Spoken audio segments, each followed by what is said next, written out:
this guy behind me like grinding on me, trying to feel all over me, and then just the girl with a very dead look in her face.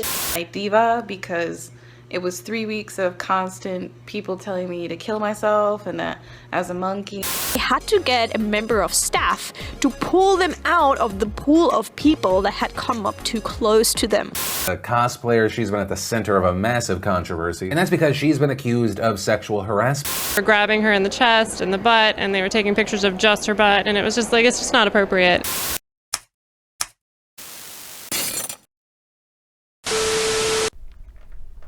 I feel like the camera's super hovering above me right now, but till I get my new equipment from China, since I ordered some new stuff off of AliExpress, better lighting, better tripod stuff, you guys are gonna have to deal with this incredibly advanced setup of mine. Look at that. I know.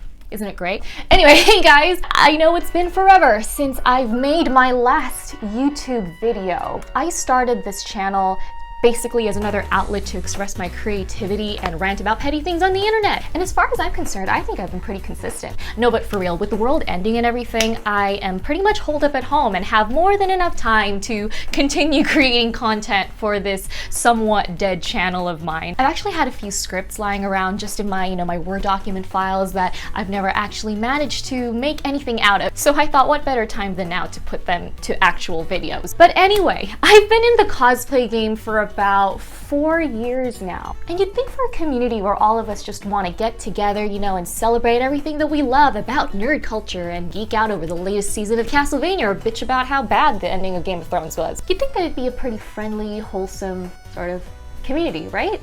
Well, get your head out of your ass, because in all my years in this community, I've yet to go months or even weeks without hearing some sort of head-ass toxic behavior that oftentimes pushes people out of the hobby altogether. Which is pretty disturbing considering we're all meant to be geeks celebrating what we love about pop culture.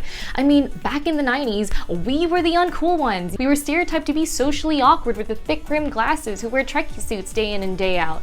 Bullied out of our lunch money, all those cliches. And the cosplay community and other groups like it are meant to symbolize us all getting together and having pride for the niche and weird things that we like. But I guess, human nature, we sort of built our own little social hierarchy. Now, a lot of us are out for blood, which is always fun. So I thought I'd kick things off with a pretty spicy topic that I think a lot of us can relate to, and that's cosplay gatekeeping. And I know that this isn't just specific to the world of cosplay, but with cosplay, it tends to have a toll on people's self-esteem, since gatekeeping in the community sort of attacks people's physical appearances more often than anything. And that's something that a lot of us can't change despite, wigs and makeup and all that jazz. But you tend to get classic situations like people who mock cosplayers for not looking exactly like their character. You don't look exactly like Captain America, so why did you even bother? I mean, yeah, how dare we don't all look like A-list Marvel actors or anime waifus with eyes that take up half her face. I get that for a lot of people, me included, part of the challenge in cosplay is trying to achieve accuracy. And that's completely fine if that's what cosplay means to you. But surprise, surprise, it means different things for different people. For some people, cosplaying isn't about achieving accuracy. Sometimes they just want to share their love for a certain character because they love that character so much. And that's where some of the saddest cases of this come from. Like, people get put down just for showing their appreciation for a fictional hero or a character that they absolutely love and admire. And a lot of times, in more extreme cases, this can lead to some pretty deplorable racism when your skin tone doesn't exactly match the color of the original character to begin with. Tons of issues in real life and online where people will say, oh, you can't cosplay that character because your skin's too dark or it's not canon. She posted a cosplay of Nezuko, first time doing cosplay, kind of nervous. But then you get this asshole replying below, a real cosplay for you would be, for example, Amala Su or Kawala Su from Love Hina. I particularly like this point made by Tim Gassai of Foreverworld. He's got a really good video on this incident, so go check it out. But the fact that you're saying because she's black, she can't cosplay Nezuko, when Nezuko is actually an Asian character. That's a Japanese character. So in essence, then, anybody that isn't Japanese can't cosplay these characters? Fuck, if that's the case, if you ain't Namekian, don't ever cosplay Piccolo. And let's not forget this shit stain that happened a few years back. Gosh, I hope this is a troll. Other times you may not have the ideal body shape, and even I still struggle with that sometimes. This sort of lends itself to that age-old saying, if you don't have anything nice to say that doesn't have some sort of constructive criticism in any form, maybe it's best not to say it.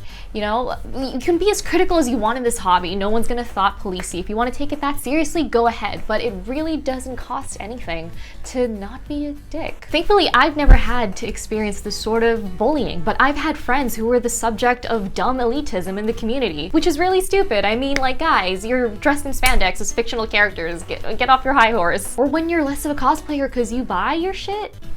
I mean, not all of us are blessed with the time and the skills to make cosplays from scratch, and I have such high respect for the people who are able to do that. That's amazing. Sadly, not all of us just have that time on our hands, or the talents. Anyway, I got a little bit off track there, but basically my point is cosplay means something different for everyone. Different people have different reasons for getting into it, and come on guys, like, we're all just nerds trying to celebrate something we enjoy, so why can't we just get along? Next up is a bit more of a sensitive topic, and it's because you don't really want to call people out on this thing, but you can kind of sense it when it does happen, and it's social climbing. And again, it's sort of this elephant in the room issue that people don't really like bringing up a lot, and that's just because it has a ton of plausible deniability. You wouldn't want to be the assuming asshole that goes like, hey, you know, I know your motives, like, I'm onto you. But we all know that it happens, and you can just sort of sense it. You know, it's when people feign interest in being friends with you, but that's just because you have clout, or you know people who have clout that can help boost their name. Again, I haven't experienced this, but I've witnessed it happen to other people who I won't name drop for obvious reasons, and I'm sure a lot of other people in the community would agree. Don't get me wrong though, I don't see anything wrong with networking, just like how in the real world there's a fine line between social climbing and networking with other people who can help you out with your projects and all that, you know? Getting to know other photographers who can help make great art with you. I'm specifically talking about when people try to climb the ranks and, you know, make friends with people in the hobby only to dump them when they no longer help you grow. The people who only care about the accolades rather than actually getting to know other people in the community to make genuine friendships from. The ironic thing is that people will eventually see through this behavior, and any other cloud-studded names that you try to chase in the future will be wary of making friends with you.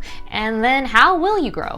Okay, so another prevalent issue in the CosCom that I've noticed, and you know, I don't think I'll have a lot of people disagreeing with me on this, are those people who think that conventions are a free-for-all space. And as ridiculous as that sounds, there are a surprisingly large number of people who think this way. Now, don't get me wrong, cosplay conventions are amazing places to meet new people, you know, support your favorite artists, or completely geek out with that other cosplayer over the same movies or TV shows that you love watching. I get that conventions can have this incredibly exciting atmosphere, and people get really wrapped up in that, but a lot of them also tend to forget basic public conduct. And that can range from, well, you know, I'm sorry to be harsh here, but obnoxiously loud, unfiltered people who think that they can just say anything because the con is their safe space or something, to people who want to touch your props without permission, to people who get super excited seeing you in your character and tackle you out of excitement. Oh, and don't get me started on, but you guys knew that this was coming.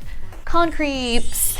Yay! This guy was dressing up in a Wampa costume, and I was walking with my friend, and he said, "Goody, goody, look away." And she goes, "Okay," and she leaves. And I turn to look at him, and he flashes me. He just opens it right up. Boom! Shows me it all. And I'm just like... If you guys haven't heard the term before, they're basically people who think that just because you're in cosplay, they're free to get too close for comfort. I just can't count the number of times that cosplayers have gotten groped or unexpectedly kissed or just had obscene comments thrown at them because they're wearing something promiscuous or revealing. You know, it's the same thing in the real world. Just because they're dressed that way, just because we're dressed that way, doesn't mean that we are asking for that sort of conduct thrown at us, you know what I mean? I mean, you can have a field day reading up on people's creepy encounters online. Just look up r/cosplay on Reddit and knock yourselves out. It's like somehow just because you're now portraying and acting like a fictional character, people treat you more like a spectacle and forget that, you know, you're a human being behind it all. Like, just late last year, I read this incredibly disturbing incident at Japan's Comiket of a cosplayer who was literally reduced to tears because she had an army of amateur, creepy photographers who swarmed her, taking non-consensual pictures, some of which were even trying to get upskirt shots. That's insane! I thought I was reading an Onion article when I first found that. Depressingly enough, after doing a bit more research, it turns out the same thing happened this year, except with 3 girls this time around. 2020, what a year. I get that that incident's more of an extreme case, but it really goes to show how twisted people's common sense can be just because we're engaging in some level of performance art, I guess. I mean, like, honestly, you wouldn't do that shit on a normal day, right? So how does it make it any more okay at a convention? And no, just because you're dressed as Deadpool or your character's meant to be outrageous or scandalous doesn't give you a pass. It's pretty damn easy not to be labeled as a con creep though. Basically, if you want photos from someone, or even a hug, or even if you want to like reenact a movie scene with the person, just ask. Most of the time, cosplayers are pretty flattered by those kind of requests. Also, asking people out at cons, don't get me wrong, that might just work out in some certain situations, especially if you really connect with another fellow anime geek, or you find somebody who enjoys the same sort of art that you do, I guess. And I can only speak from my experience and from, I guess, a female perspective, but a lot of us who go to cons sort of have our guard up because they've sort of become high-risk environments for creepy and unwanted behavior. Also, looking to hook up with people typically isn't why people go to cons in the first place, so I don't know, creepily hovering over your favorite artists or stalking that cute Lara Croft might come off a little bit more bothersome when people are just trying to enjoy the event. Side note, I once had a con goer hit on me with the line, "You look 16 in that dress." So I'd say if you do want to take your chances picking up someone at a con, maybe don't open with, "You look like a minor." Okay, so the last bit of toxic behavior that I wanted to touch upon, which is probably going to be a little bit controversial, and I understand that it is a gray area, it's taking personal drama to the public. And I know that in some cases where people want to call someone out in the community for harmful or potentially criminal behavior, calling them out in public helps other people keep wary of this person. But other times you may turn what just started out as a small slight into this grand witch hunt trying to take the other person down. And more often than not, this can lead to even further misunderstandings or just blatant image smearing. And keep in mind that, again, I am talking about specific issues that could be easily resolved through like personal DMs or private conversation, petty personal dramas. Because I've seen people in the cosplay community get deservedly called out for sexual harassment, for example. And this helps people, you know, be a bit more wary and tread more carefully in this community. It also reinforces this intolerance for damaging behavior. But if you had a personal spat with someone that wasn't life-threatening or criminal, maybe working it out amongst yourselves might be a bit more productive, rather than roping in, you know, your cronies to cause some social media warfare or turf war even. Again, I've seen these little slights or misunderstandings twisted into these large horror stories that are spread amongst the community. I've seen people start online attacks against friends of mine because of small misjudgments. And honestly, don't take this the wrong way. I think it's not exclusive to cosplay at all, but there are some people who probably just like getting high off the drama and just want to be shit stirrers for the sake of it, and that contributes to a lot of the toxic behavior that I'm talking about in this community. But again, I know that it's a gray area because I don't want to discount the people who genuinely want to spread awareness of potentially dangerous people in the CosCom. I just think that a public approach should be handled a little bit more responsibly. This goes for other hobbies and communities, not just cosplay. So that about does it for my rant slash deep dive into the common toxicities in the cosplay community. It sounds so ridiculous every time I say it, considering how the hobby sounds so innocent and wholesome on the outset. I mean, you know, playing dress up and putting on makeup, how problematic can it be?